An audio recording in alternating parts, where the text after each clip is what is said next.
Hello everyone, in this video we will talk about digital gold, the cryptocurrency Bitcoin in comparison with real gold. What is more, we will touch something that will be useful for literally every trader and crypto investor in 2024. We will discuss which tool is better suited for investing and trading, what a crypto enthusiast should consider concerning gold, and why Bitcoin is called digital gold. There are many coins in the crypto market, but only one cryptocurrency has received the unofficial name of digital gold. But is this coin really worthy of that status, and is it not more profitable to invest in regular gold in 2024? Let's keep in mind that gold is currently steadily rising in price, while the price of Bitcoin is not as stable. Make sure to watch this video until the end to find out which other cryptocurrencies are seeking for the status of true digital gold. Write in the comments what you would prefer in your portfolio, traditional gold or perhaps precious gold and jewelry or Bitcoin. Okay, let's go.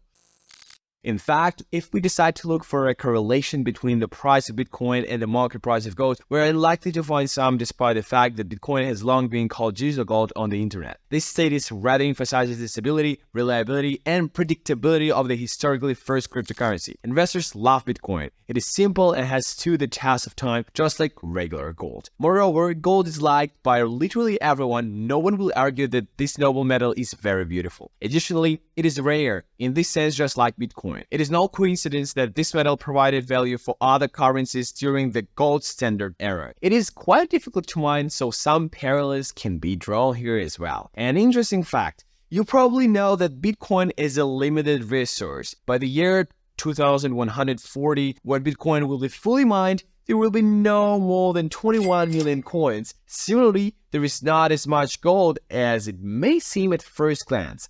As of today, the world's gold reserves in banks amount to 32,000 tons. If we were to melt this down into a large ingot of the correct cubic shape, its edge would be only 12 meters, like if you would like to see such an ingot.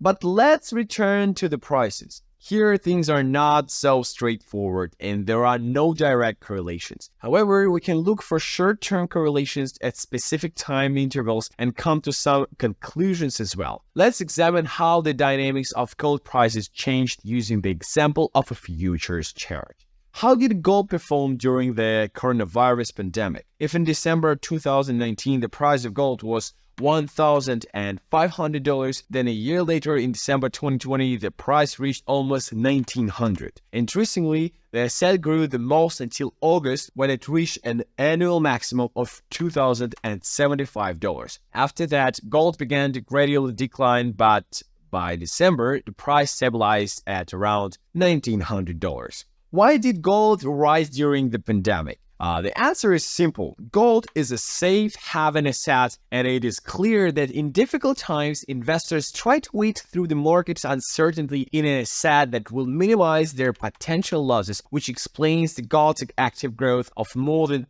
37% from December 2019 to August 2020. Even despite the correction, by December 2020, gold was trading more than 25% higher than a year earlier. Interestingly, throughout 2021, gold traded within wide range, but by December, it roughly maintained the previous year's level, reaching $1,800. And what was the dynamic for Bitcoin during the same period? As for Bitcoin, the minimum December 2019 was around 6,400. Growth was observed throughout the entire year, and by December 2020, we reached a level of $34,800. This means that Bitcoin increased in value more than 5 times during the same period. Interestingly, the growth continued into the beginning of the following year, and by December 2021, it was trading around $45,500.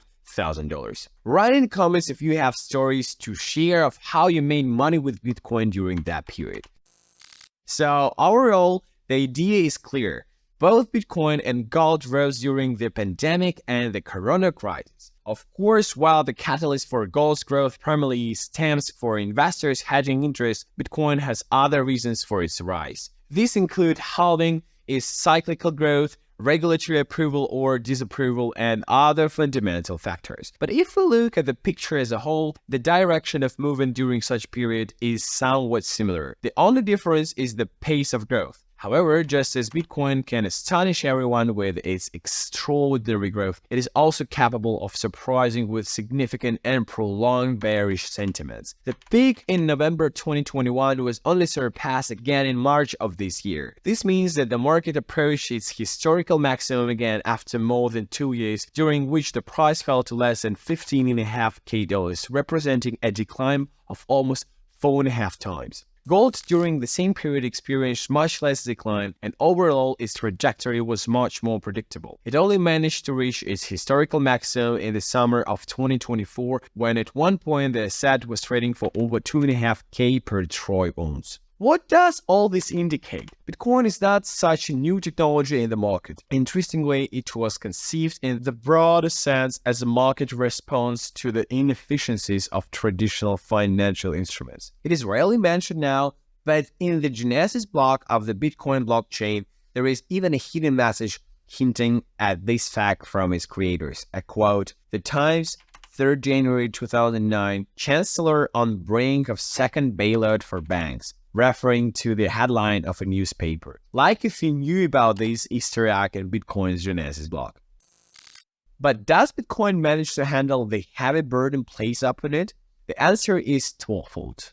On one hand, it is capable of increasing in price during crisis situations. We have clear examples that prove this fact. On the other hand, Bitcoin's volatility makes it a somewhat risky way to accumulate wealth. You might find yourself in a situation where, in urgent need of cash, you convert your investment portfolio to cash at a loss if a crypto winter is breaking outside. However, such risks are well known, and crypto enthusiasts should take these characteristics into account, which are inherent to almost any cryptocurrency. Or almost any? Remember I mentioned that I have another candidate for the role of digital gold? Could there be something more stable in the cryptocurrency market than stablecoins? Their volatility is indeed low, but the traditional currency to which they are pegged is subject to inflation. What about gold-backed stablecoins? Such tokens do exist. For example, the XAUT from Tether. And if we talk about the price dynamics, tokenized gold completely mirrors the trajectory of regular gold. Of course, stablecoins also have a downside. This technology requires significant trust in the issuer. In conclusion, I want to say that the most advantageous strategy, in my opinion, is to create a golden portfolio that takes into account the strengths of both regular and digital gold, meaning we buy different assets. Gold can protect savings during a crisis and also serves as a hedge in case of a downturn in the crypto market. Meanwhile, Bitcoin and similar cryptocurrencies have always allowed for greater earnings over time than just holding gold. Whether to include them in your portfolio and whether to mix them with gold-backed stablecoins and in what proportions depends on your investment strategy. So, this was Michael with you today. Stay tuned to this channel and don't forget to like, push the notification button, and subscribe. See you next time, guys, and bye.